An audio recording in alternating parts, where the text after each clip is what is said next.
Bapak, Ibu, orang tua, siswa SD Marsudirini Koryesu, selamat pagi dan berkah dalam. Pertama, marilah kita mengaturkan rasa syukur kita kepada Allah karena rahmat dan kasih-Nya. Kita masih diberi kesempatan untuk melayani putra-putri yang Tuhan percayakan kepada kita. Marilah kita sungguh-sungguh merefleksikan situasi pandemi ini dalam terang iman. Marilah kita percaya dan tetap optimis, meskipun di dalam situasi yang tidak mudah ini, Tuhan selalu menjaga dan memelihara kehidupan kita. Bapak Ibu yang terkasih, pada kesempatan kali ini kami ingin menyampaikan beberapa hal yang berkaitan dengan dinamika kegiatan pembelajaran yang akan dilaksanakan pada tahun pelajaran 2020-2021 di SD Marsudirini Koryesu. Yang pertama, saya mengajak untuk memahami regulasi pemerintah mengenai pendidikan di masa pandemi ini. Yang kedua, kami sampaikan bagaimana Yayasan Marsudirini menyikapi pendidikan di masa pandemi. Yang ketiga, kami ingin menyampaikan mengenai apa dan bagaimana pendidikan jarak jauh akan dilaksanakan di SD Marsudirini Koryesu. Dan yang keempat, kami ingin menyampaikan konsep pendidikan jarak jauh yang akan dilaksanakan di SD Marsudirini Koryesu. Dan yang kelima, kami ingin menyampaikan bagaimana evaluasi pendidikan jarak jauh yang akan dilaksanakan di SD Marsudirini Koryesu. Dan yang keenam adalah lain-lain. Baiklah Bapak Ibu yang terkasih, untuk yang pertama kami ingin menjelaskan bagaimana regulasi pemerintah mengenai pendidikan di masa pandemi ini. Bapak Ibu yang terkasih, pemerintah dalam hal ini 4 kementerian yang diantaranya adalah Menteri Pendidikan dan Kebudayaan, Kementerian Agama, Kementerian Kesehatan, Kementerian Dalam Negeri menyusun panduan mengenai tahun ajaran di masa pandemi ini. Cukup lengkap panduan yang diterbitkan oleh keempat kementerian tersebut. Namun kami ingin menyampaikan bagaimana kebijakan pelaksanaan pendidikan di masa pandemi ini berdasarkan regulasi pemerintah.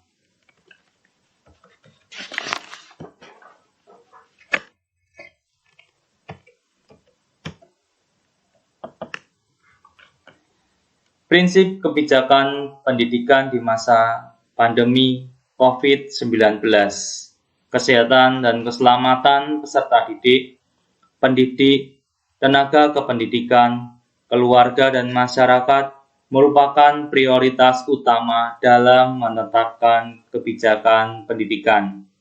Jadi kesehatan dan keselamatan merupakan hal yang diutamakan dalam penetapan kebijakan pembelajaran. Ini merupakan poin pentingnya, dan pendidikan atau kebijakan pendidikan di sekolah SD Marsudirini Koryesu sungguh-sungguh mengindahkan ketentuan tersebut. Lalu bagaimana pola pembelajaran yang akan ditetapkan oleh pemerintah melalui keempat kementerian itu? Pada tahun ajar baru 2020-2021 akan tetap dimulai pada bulan Juli 2020, tepatnya pada tanggal 13 Juli 2020, dimulainya awal tahun pelajaran baru. Kalau diperhatikan, Ibu Bapak, 94% kabupaten dan kota di seluruh Indonesia pada zona merah, oranye, dan kuning. Dan hanya 6% saja yang berada pada zona hijau. Sedangkan pembelajaran secara tatap muka hanya boleh dilaksanakan pada daerah kota atau kabupaten yang berada pada zona hijau. Itu pun dengan tahapan-tahapan dan prosedur yang harus dijalankan. Sehingga meskipun di jalur hijau atau di zona hijau, tidak dapat serta-merta dilaksanakan pembelajaran tatap muka. Kalau diperhatikan dari slide ini, daerah yang berada dalam zona merah, orange, kuning, tetap melaksanakan pembelajaran dari rumah. Zona merah, orange, dan kuning tetap belajar dari rumah. Sedangkan daerah pada zona hijau dapat melaksanakan pembelajaran tatap muka dengan ketentuan sebagai berikut. Daerah yang berada di zona hijau harus mendapatkan persetujuan atau izin dari Pemda atau Kanwil atau Kementerian Agama. Ketentuan selanjutnya adalah sekolah-sekolah yang berada di kabupaten atau kota zona hijau harus memenuhi daftar periksa dan siap melaksanakan pembelajaran tatap muka. Daftar periksa ini berkaitan dengan kesiapan protokol kesehatan di sekolah tersebut. Selain itu, orang tua harus setuju untuk pelaksanaan pembelajaran tatap muka. Maka apabila keempat ketentuan ini sudah lengkap, satuan pendidikan atau sekolah boleh melaksanakan pembelajaran tatap muka. Apabila salah satu dari keempat ketentuan tidak terpenuhi, maka peserta didik melanjutkan belajar dari rumah. Misalnya, kota atau kabupaten dalam zona hijau sudah mendapatkan izin dari Pemda atau Kanwil atau Kementerian Agama. Namun demikian, satuan pendidikan atau sekolah belum memenuhi daftar periksa yang telah ditetapkan. Maka peserta didik melanjutkan belajar dari rumah secara penuh. Itu ketentuan yang telah ditetapkan oleh pemerintah melalui 4 kementerian tersebut. Pada daerah-daerah yang berada dalam zona hijau, pembelajaran dilaksanakan 3 tahap. Tahap pertama diperuntukkan untuk SMA, SMK, dan SMP. Untuk tahap kedua, dilaksanakan jika tidak terjadi penambahan kasus COVID dalam jangka waktu 2 bulan. Maka dilaksanakan 2 bulan setelah tahap 1 jika tidak terjadi penambahan kasus COVID-19. Pada tahap 2 ini dibuka untuk jenjang SD dan sederajat. Sekali lagi dengan catatan tidak terjadi penambahan kasus COVID-19. Sedangkan pada tahap yang ketiga, dilaksanakan 2 bulan setelah tahap 2. Pada tahap ketiga ini dibuka untuk jenjang TK dan playgroup. Sekali lagi, sebagai catatan, jika tidak terjadi penambahan kasus COVID-19.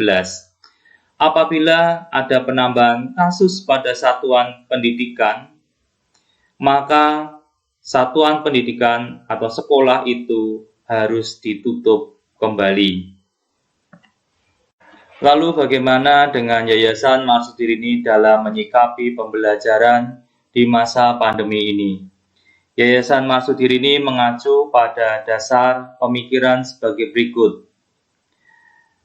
Misi Yayasan Marsudirini nomor 1 dirumuskan mewujudkan lembaga yang unggul dan terbuka terhadap perkembangan dan tetap berpegang pada terang Injil dan penyelenggaraan ilahi. Terbuka terhadap perkembangan mengandung arti mampu mengikuti dan menjawab persoalan yang terjadi. Untuk saat ini berarti mampu menjawab penyelenggaraan pelayanan pendidikan di masa pandemi COVID-19. Kemudian dasar pemikiran yang kedua adalah sebagai berikut. Dalam melaksanakan karya pendidikan, Yayasan Marsudirini tidak bisa lepas dari tata aturan yang berlaku baik di tingkat nasional maupun daerah setempat. Dengan demikian, sekolah-sekolah yang berada di bawah Yayasan Marsudirini, termasuk juga SD Marsudirini Goryesu, melaksanakan tata aturan yang berlaku baik di tingkat nasional maupun daerah setempat. Pembelajaran jarak jauh yang kita laksanakan saat ini merupakan bentuk melaksanakan tata aturan yang berlaku. Lalu, Bapak Ibu yang terkasih, masa pandemi yang sangat tiba-tiba cukup membuat dunia pendidikan terguncang dan terhentak. Tidak hanya di Indonesia, negara-negara maju pun mengalami shock yang demikian ini. Sama. Sekolah melakukan upaya-upaya supaya pembelajaran tetap berlangsung. Tentu di dalam proses pembelajaran, kami mengedepankan empati baik kepada siswa, orang tua, dan juga kepada guru kita sendiri.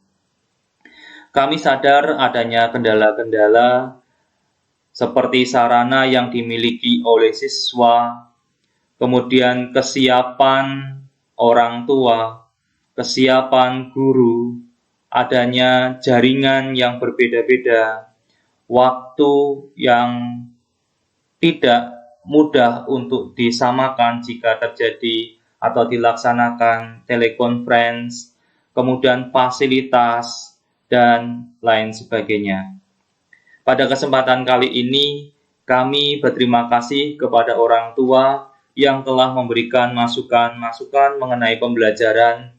Ada yang mengusulkan adanya telekonferensi, kelas virtual, aplikasi-aplikasi online, dan lain sebagainya. Namun demikian, pelaksanaannya perlu dipersiapkan dengan tahapan-tahapan untuk memperkecil kendala-kendala yang ada. Pada kesempatan kali ini, kami juga akan menyampaikan apa dan bagaimana pendidikan jarak jauh, sehingga orang tua bisa memahami dan mempersiapkan apa saja yang harus diperlukan. Apa itu pendidikan jarak jauh?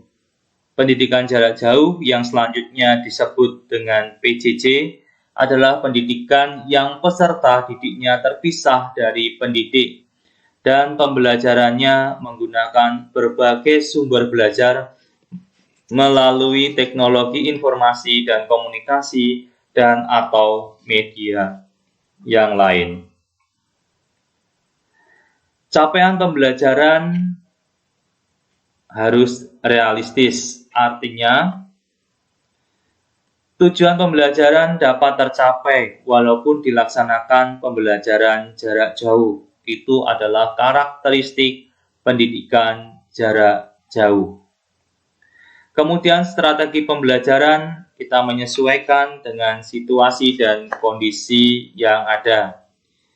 Misalnya, guru akan melaksanakan pembelajaran dengan telekonferensi menggunakan Google Meet pada pagi hari pukul 8. Maka kami harus memastikan jaringan internet lancar.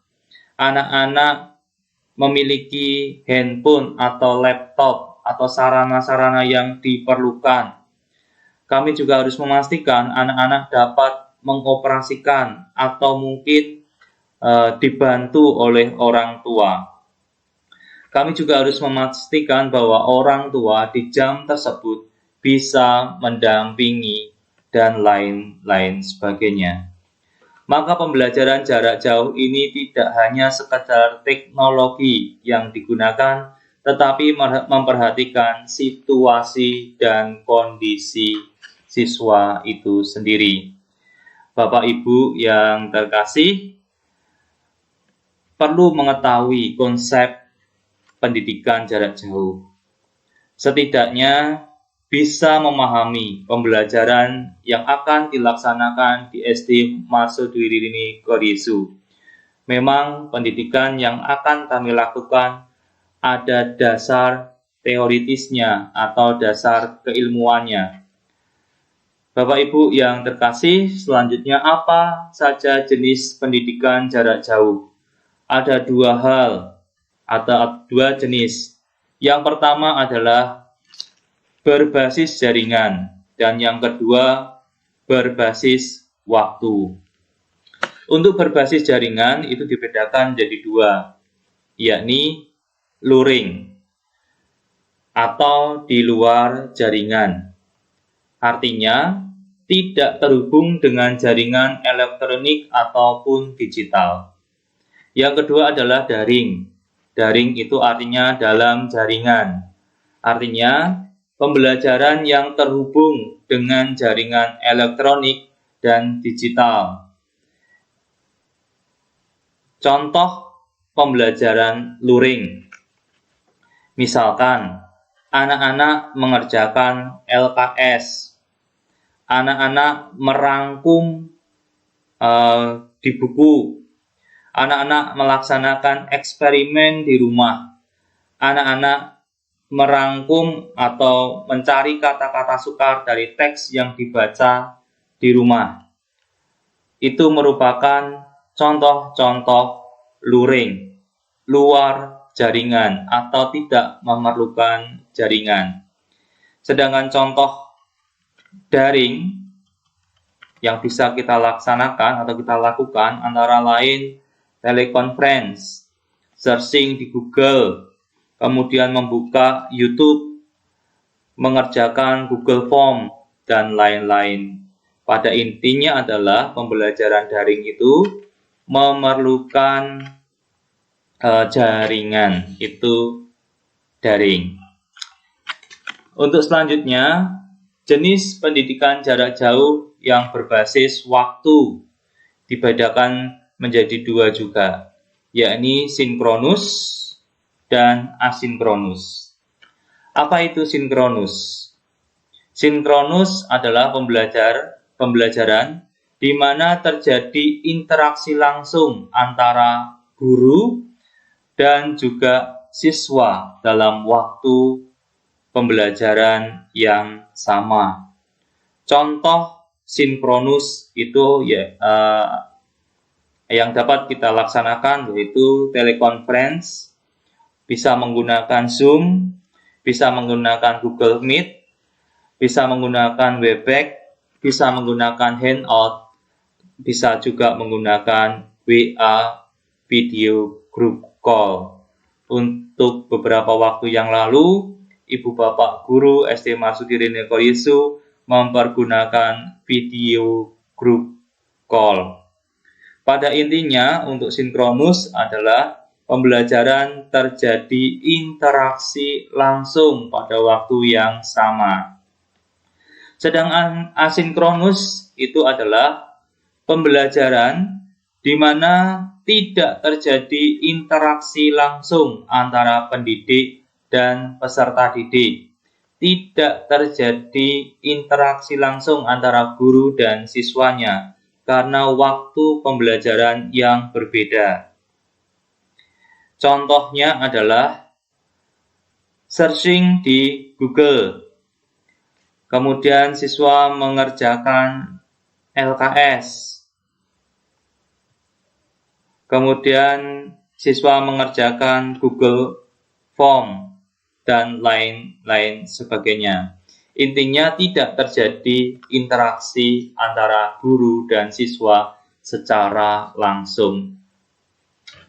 Maka kalau kita perhatikan, Ibu Bapak yang terkasih, ada 4 model pembelajaran jarak jauh dengan kombinasi antara jenis pembelajaran jarak jauh berbasis waktu dan berbasis jaringan. Yang pertama itu adalah luring sinkronus, yaitu pembelajaran di mana peserta didik dan pendidik terjadi interaksi langsung, tidak menggunakan jaringan, baik jaringan internet, jaringan telepon, jaringan seluler, jaringan radio, dan lain-lain sebagainya. Contoh pelaksanaannya dengan cara tatap muka di kelas. Hal ini belum bisa dimungkinkan pembelajaran luring sinkronus dengan tatap muka di kelas. Tetapi mungkin terjadi pembelajaran secara luring sinkronus, yaitu guru home visit atau datang ke rumah untuk mengadakan atau melakukan pembelajaran di rumah bersama siswa. Bisa jadi orang tua sendiri yang mengajari putra-putrinya mengerjakan tugas-tugas yang diberikan oleh guru. Itu merupakan contoh luring sinkronus. Terjadi interaksi langsung tetapi tidak memerlukan jaringan. Yang kedua, ini adalah luring asinkronus, yaitu pembelajaran di mana siswa dan guru tidak terjadi interaksi langsung dan di luar jaringan atau tidak memerlukan jaringan. Contohnya adalah tugas mandiri mengerjakan LKS, merangkum bacaan, dan lain-lain sebagainya. Pada intinya adalah pembelajaran di mana siswa dan guru tidak terjadi interaksi secara langsung dan tidak memerlukan jaringan. Yang ketiga itu adalah daring sinkronus. Daring sinkronus, yaitu pembelajaran di mana siswa dan juga guru terjadi interaksi langsung dengan menggunakan jaringan. Contohnya adalah telekonferensi, menggunakan Google Meet, menggunakan Zoom, menggunakan Webex, menggunakan WA, video group call, dan lain sebagainya. Itu adalah daring sinkronus. Dan yang keempat itu model daring asinkronus. Apa itu daring asinkronus? Yaitu pembelajaran di mana siswa dan guru tidak terjadi interaksi secara langsung, namun tetap menggunakan jaringan. Contoh model pembelajaran daring asinkronus yaitu mengerjakan tugas yang membutuhkan jaringan internet seperti googling atau Google, kemudian mengerjakan Google Form, kemudian memperhatikan video di YouTube, dan lain sebagainya. Dengan demikian, Ibu Bapak, orang tua siswa sekarang bisa memahami model-model pembelajaran yang akan dilaksanakan oleh guru. Semua model pembelajaran ada kelemahan dan kelebihan masing-masing. Model pembelajaran yang dipilih harus menyesuaikan dengan situasi dan kondisi. Misalnya, ingin melaksanakan telekonferensi. Telekonferensi mempunyai kelebihan. Siswa dan guru terjadi interaksi secara langsung. Guru bisa langsung mengetahui respon siswa. Siswa bisa segera bertanya jika belum paham. Terjadi psikososial di sana. Lalu apa kelemahan telekonferensi? Telekonferensi tidak semua anak diberi sarana khusus oleh orang tua, baik itu HP ataupun laptop. Waktu belum tentu bisa dilaksanakan secara bersama-sama. Ada anak yang harus menunggu orang tuanya pulang bekerja dulu baru bisa menggunakan HP untuk kegiatan telekonferensi.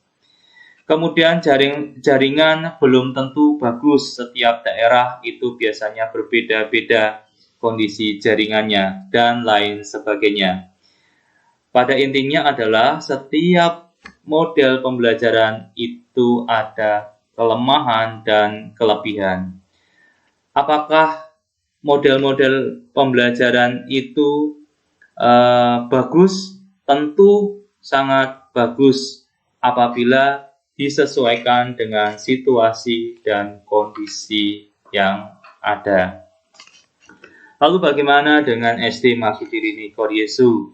SD Marsudirini Koryesu menggunakan konsep blended learning, yaitu menggabungkan keempat model pembelajaran itu. Blend, ya, mencampurkan, mengkombinasikan keempat model sesuai dengan tujuan pembelajaran.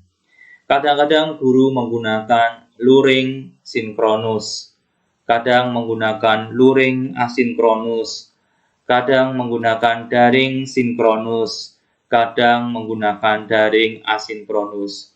Jadi Ibu Bapak, model pembelajaran SD Marsudirini menggunakan konsep blended learning.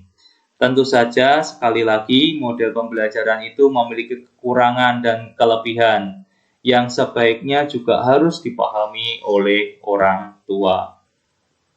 Bapak Ibu yang terkasih, lalu bagaimana dengan evaluasi yang dilaksanakan di SD Marsudirini Koryesu ini dalam rangka pembelajaran jarak jauh? Ada beberapa model evaluasi yang akan kami laksanakan. Antara lain, salah satunya adalah model parsial. Artinya apa? Artinya model penilaian yang terpisah, baik itu psikomotorik, pengetahuan, dan afektif. Itu dinilai secara terpisah-pisah. Contoh penilaian psikomotorik atau keterampilan, contohnya adalah siswa diminta untuk mendemonstrasikan cara mencuci tangan, kemudian membaca puisi, memerankan tokoh, membuat keterampilan, dan sebagainya. Itu contoh penilaian psikomotorik. Lalu contoh penilaian pengetahuan, yaitu atau kognitif, yaitu dengan menjawab soal-soal latihan dan ulangan yang diberikan guru, baik itu melalui LKS ataupun melalui Google Form. Khusus untuk penilaian afektif atau sikap, apabila pendidikan jarak jauh masih berlangsung, maka kami suatu saat akan mengirimkan angket atau kuesioner yang berkaitan dengan sikap atau perilaku siswa selama PJJ kepada orang tua. Dan kami akan mengkomparasikan dengan pengamatan guru selama pendidikan jarak jauh yang sedang berlangsung. Apakah siswa aktif menggunakan atau mengumpulkan tugas-tugas? Apakah siswa mampu menyampaikan ide gagasan secara santun pada waktu kegiatan telekonferensi? Apakah siswa berdoa dengan hikmat dan lain-lain? Hal itu masuk dalam pengamatan guru baik secara langsung maupun tidak langsung. Lalu model yang berikutnya adalah model holistik. Model holistik itu adalah model yang dipergunakan oleh guru untuk menilai secara keseluruhan. Misalnya, siswa mempresentasikan hasil pengamatan mengenai kebersihan lingkungan sekitar rumah. Dari kegiatan mempresentasikan itu, guru menilai dari segi keterampilan, dari segi pengetahuan, dari segi sikap atau afektif. Dari segi keterampilan, guru dapat menilai bagaimana siswa memiliki kecakapan di dalam memberikan penjelasan. Lalu dari pengetahuan, guru dapat menilai bagaimana pengetahuan siswa mengenai lingkungan yang bersih dan lingkungan yang kotor. Sedangkan afektif, guru dapat menilai bagaimana siswa mampu menanggapi atau memberikan tanggapan terhadap presentasi siswa yang lain dengan santun. Dalam satu kegiatan dinilai secara keseluruhan, baik itu segi afektif, pengetahuan, maupun keterampilan. Inilah yang disebut dengan penilaian secara holistik. Lalu model evaluasi, pendekatan, pemberian tugas mandiri atau kelompok, menyelenggarakan kuis online secara mendadak atau terencana, tetapi biasanya kami akan melaksanakan secara terencana sehingga ibu bapak bisa mempersiapkan waktu dan sarana yang harus dipergunakan. Kemudian tantangan untuk memikirkan sesuatu, ajakan untuk bereksperimen, bertanya tentang pandangan siswa akan beragam fenomena yang terjadi, permintaan kepada siswa untuk melakukan suatu hal tertentu, pembuatan berbagai skenario untuk melakukan permainan peran, dan lain-lain sebagainya. Lalu bagaimana cara mengukurnya? Guru akan mengevaluasi atau mengecek bahasa tubuh. Misalnya menilai penilaian membaca puisi. Guru menilai bahasa tubuh, bagaimana ekspresinya, bagaimana lafal dan intonasinya, dan lain sebagainya. Kemudian cara mengevaluasi berikutnya dengan cara melihat keberhasilan membuat artefak atau hasil karya. Misalnya hasil karya membuat atau mainan dari bahan bekas. Lalu cara mengukur berikutnya, guru dapat mengamati perubahan sikap siswa. Guru dapat menyaksikan kepiawaian berkarya atau mendemonstrasikan sesuatu. Guru dapat mengobservasi jalannya proses. Misalnya, siswa diminta mengirimkan video proses membuat layang-layang. Kemudian guru bisa mengukur dengan cara menilai respon ketika dites secara mendadak. Ini biasanya dilakukan guru pada saat telekonferensi. Akan ada pertanyaan yang interaktif. Di situ guru bisa melihat respon siswa ketika dites secara mendadak. Kemudian guru dapat mengukur dengan cara memperhatikan hasil komparasi dengan objek yang lain, yaitu kegiatan proses membandingkan. Lalu guru juga dapat mengukur dengan cara mendengarkan jawaban langsung dari peserta didik. Ibu bapak yang terkasih, lalu bagaimana dengan cara penilaian guru selama PJJ ini?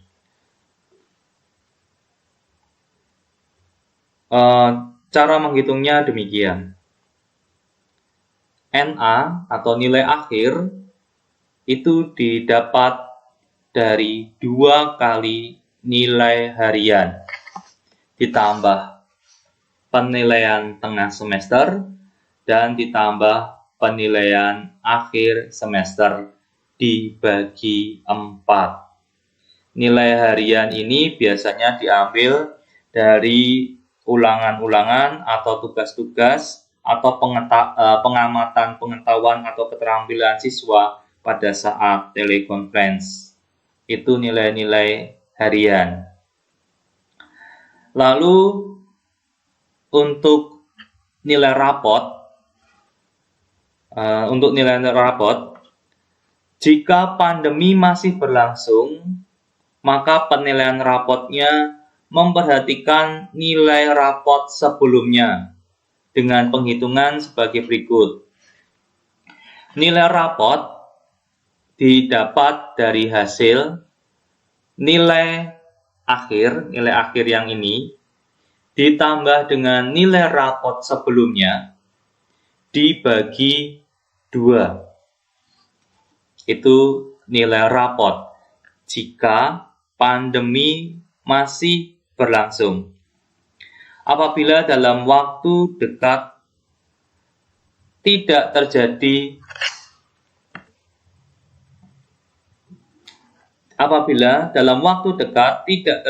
perubahan regulasi dan secara teknis memungkinkan dilaksanakan, maka kami akan sampaikan pemberitahuan. Jika ada regulasi mengenai penilaian dan secara teknis dapat kita laksanakan, maka kami akan beritahukan menyusul kepada Bapak Ibu orang tua. Sekali lagi, Ibu Bapak, jika pandemi masih berlangsung, maka penilaian rapot demikian. Tetapi apabila mungkin di semester depan atau di pertengahan semester nanti boleh dilaksanakan pembelajaran tatap muka, maka penilaian rapot menggunakan cara penghitungan yang seperti ini. Begitu Ibu Bapak untuk penilaian pendidikan jarak jauh yang akan dilaksanakan di SD Marsudi Rini Goresu. Bapak Ibu yang terkasih, lalu media apa saja yang dipergunakan sekolah selama masa pandemi atau pendidikan jarak jauh ini? Aplikasi atau media yang dipergunakan antara lain video pembelajaran guru. Nanti guru akan membagikan link video pembelajaran yang dibuat oleh guru kepada siswa melalui WA grup kelas masing-masing. Kemudian kita juga menggunakan media YouTube. Ya, nanti guru akan membagikan link YouTube-nya kepada siswa melalui WA group juga. Kemudian kelas virtual, dalam hal ini kita menggunakan Google Classroom. Kemudian Google Form, Quizzes, Google Meeting atau Hangout. Kemudian laman ruang belajar. Kemudian media sosial seperti WA Chat, kemudian video group call, WA video group call, kemudian Facebook dan Instagram. Dan apabila kami menggunakan media-media yang lain, kami akan beritahukan terlebih dahulu kepada Ibu Bapak sekalian. Kami akan mengupayakan membuat video tutorial bagaimana join di Google Classroom, bagaimana mengupload tugas berupa gambar dan video dengan Google Form, lalu bagaimana mengupload video di YouTube. Kami akan upayakan untuk membuatkan video tutorialnya. Sebenarnya Ibu Bapak juga dapat mencari atau searching di YouTube mengenai video tutorial yang telah kami sebutkan itu. Lalu bagaimana dengan mekanisme pembelajaran di SD Marsudi Rini Koryesu? Untuk mekanisme pembelajaran, anak-anak akan diberi materi oleh guru berupa video atau bahan-bahan materi yang lain yang akan kami bagikan melalui Google Classroom, atau mungkin kami sharekan link ke WA grup kelas. Kemudian anak-anak akan diberikan tugas baik mandiri ataupun kelompok. Tugas-tugas yang dikumpulkan atau diselesaikan melalui mekanisme yang diatur oleh guru. Jadi mekanisme akan diatur oleh guru. Apakah harus dikirim melalui Google Form, apakah harus dikirim melalui WA, apakah bentuknya itu video, apakah bentuknya itu gambar, dan lain sebagainya. Nanti mekanisme akan diatur oleh guru dan akan diberitahukan melalui WA grup kelas masing-masing. Bapak Ibu, pada umumnya tugas-tugas yang diberikan oleh guru diberi waktu minimal 1 kali 24 jam. Hal ini merupakan bentuk rasa empati kami karena sekali lagi tidak semua anak memiliki atau diberi fasilitas tertentu oleh orang tua, masih mengandalkan sarana prasarana yang dimiliki oleh orang tua. Maka kami beri waktu minimal 1 kali 24 jam dalam mengerjakan tugas-tugas dengan harapan bahwa ibu bapak dapat mengatur sendiri waktu belajar siswa sehingga dapat terjadi pembelajaran secara baik dan efektif. Dalam 1 minggu, guru-guru akan melakukan telekonferensi dengan anak-anak minimal 1 kali, baik melalui Google Meet, Google Hangout, atau menggunakan WA video group call dengan mekanisme yang akan diatur oleh guru. Maka baik kalau Bapak Ibu selalu membuka WA group karena informasi-informasi akan disampaikan melalui WA grup kelas masing-masing. Lalu apa yang harus diperhatikan oleh orang tua? Pastikan anak-anak diberi kesempatan dan difasilitasi untuk belajar. Ibu bapak mungkin dalam satu keluarga terdiri dari 3 anak mungkin dan hanya memiliki 1 handphone, maka kami mohon supaya orang tua mengatur, ya, buatlah jadwal penggunaan untuk media belajar bagi putra-putrinya. Buatlah jadwal supaya anak-anak dapat mengikuti pelajaran secara efektif. Kemudian Bapak Ibu juga dimohon untuk mempelajari aplikasi-aplikasi atau media yang akan kami pergunakan supaya itu nanti juga dapat diikuti oleh siswa sehingga kendala-kendala dapat dikurangi atau diminimalkan. Lalu mohon komunikasikan dengan guru jika mengalami kesulitan tertentu. Bapak Ibu upayakan untuk tidak mengeluh bila mengalami kesulitan di depan anak. Sebaiknya komunikasikan dengan guru. Apabila hanya mengeluh, itu juga tidak akan menyelesaikan masalah dan saya kira itu juga sesuatu yang kurang bijaksana. Itu Ibu Bapak yang kami sampaikan, hal-hal yang perlu diperhatikan oleh orang tua.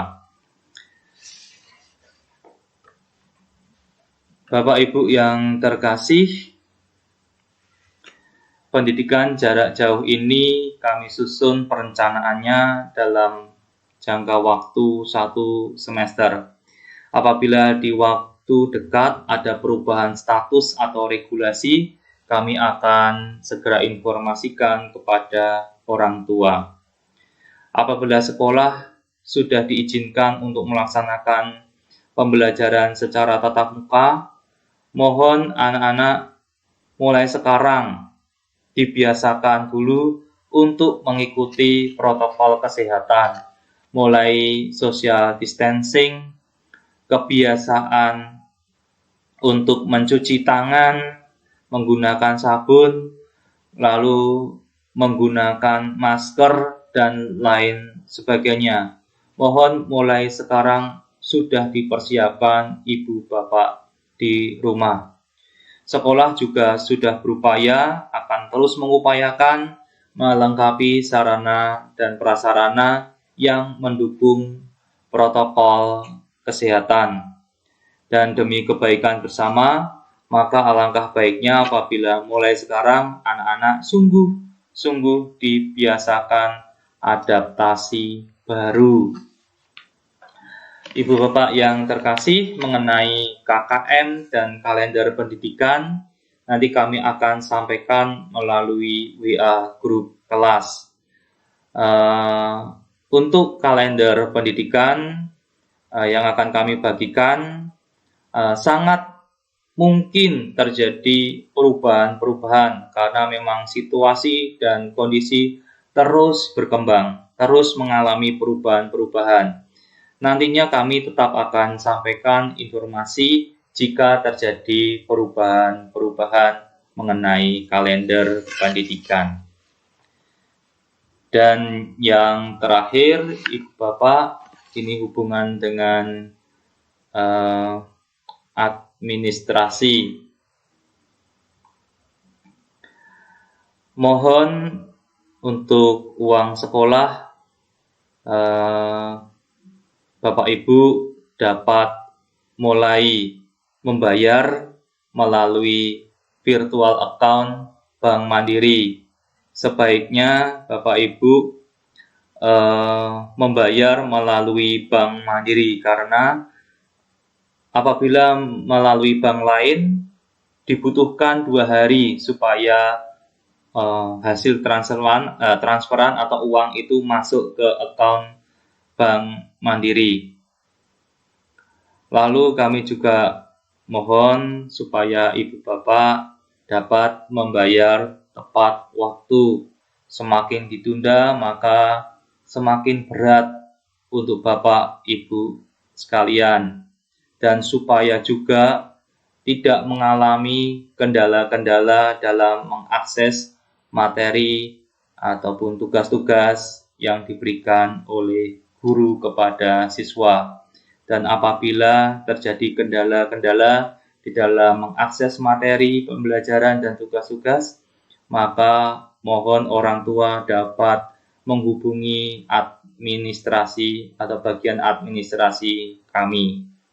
Bapak Ibu yang terkasih, kami mengajak, kami menghimbau, marilah kita menunjukkan belas kasih kita kepada putra-putri dengan mengupayakan dengan sekuat tenaga untuk pemenuhan pendidikan dan kebutuhan-kebutuhannya. Dengan demikian, dari kedalaman batin anak-anak akan terpatri bahwa mereka sungguh dicintai, mereka sungguh merasa diperjuangkan dan menjadi kebanggaan oleh orang tua yang juga mereka kasihi. Terima kasih kepada Bapak Ibu yang telah dengan tertib administrasi.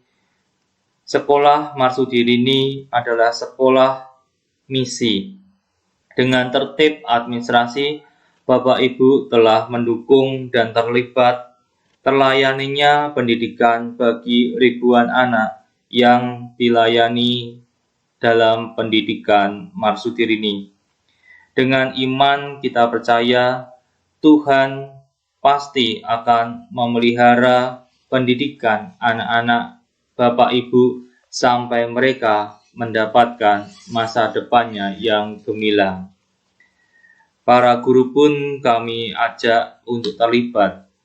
Berapapun setiap bulan, bukan masalah nominalnya, tetapi hati yang tulus untuk berbagi. Silahkan siapapun yang terbeban, yang ingin terlibat dan berbagi berkat. Terima kasih pula kepada para orang tua yang telah menyumbangkan sabun, hand sanitizer, sprayer, dan sumbangan-sumbangan yang lain. Semoga Tuhan membalas kebaikan Bapak Ibu dengan berkat-Nya yang berlimpah. Akhirnya, selamat memasuki tahun pelajaran 2020-2021. Kami terus mendoakan Bapak Ibu supaya dimampukan membimbing putra-putrinya. Semoga Tuhan juga memberikan kemudahan bagi Bapak Ibu dalam banyak hal dan diberkati dengan kesejahteraan yang berlimpah. Sekali lagi, selamat memasuki tahun pelajaran 2020-2021. Tuhan memberkati.